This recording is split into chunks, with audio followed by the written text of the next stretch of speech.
Le livre du ciel, tome 12, 22 décembre 1920. La puissance créatrice se trouve dans la divine volonté. Les morts qui donnent vie. Je pensais à la très sainte volonté de Dieu et je me disais, quel enchantement, quel pouvoir, quelle force magique possède la volonté divine. Pendant que je réfléchissais ainsi, mon aimable Jésus me dit, ma fille, les simples mots « divine volonté » désignent la puissance créatrice. Par conséquent, ils désignent le pouvoir de créer, de transformer et de faire couler de nouveaux torrents de lumière, d'amour et de sainteté dans les âmes. Si le prêtre peut me consacrer dans l'hostie, c'est en vertu du pouvoir que ma volonté conféra aux paroles qu'il prononce sur l'hostie. Tout provient du fiat prononcé par la divine volonté. Si à la simple pensée de faire ma volonté, l'âme se sent apaisée, renforcée et changée, parce qu'en pensant à faire ma volonté, elle se place sur le chemin de tous les biens. Qu'en sera-t-il quand elle vivra en elle? À ce moment, je me suis souvenu que plusieurs années auparavant, Jésus m'avait dit « Nous nous présentons devant la Majesté suprême avec écrit sur nos fronts en caractères indélébiles « Nous voulons la mort pour donner la vie à nos frères, nous voulons des souffrances pour les libérer des souffrances éternelles. » Et je me suis dit « Comment puis-je faire cela s'il ne vient pas? Je pourrais le faire avec lui, mais seul je ne vois pas comment.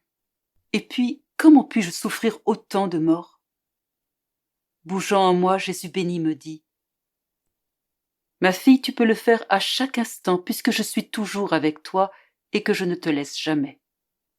Je vais te parler de divers genres de morts que l'on peut subir. Je souffre la mort quand ma volonté veut du bien pour une créature et que celle-ci tourne le dos à la grâce que je lui offre. Si la créature est disposée à correspondre à ma grâce, c'est comme si ma volonté multipliait une autre vie. Si au contraire la créature hésite, c'est comme si ma volonté souffrait une mort. Oh, que de mort ma volonté a à souffrir.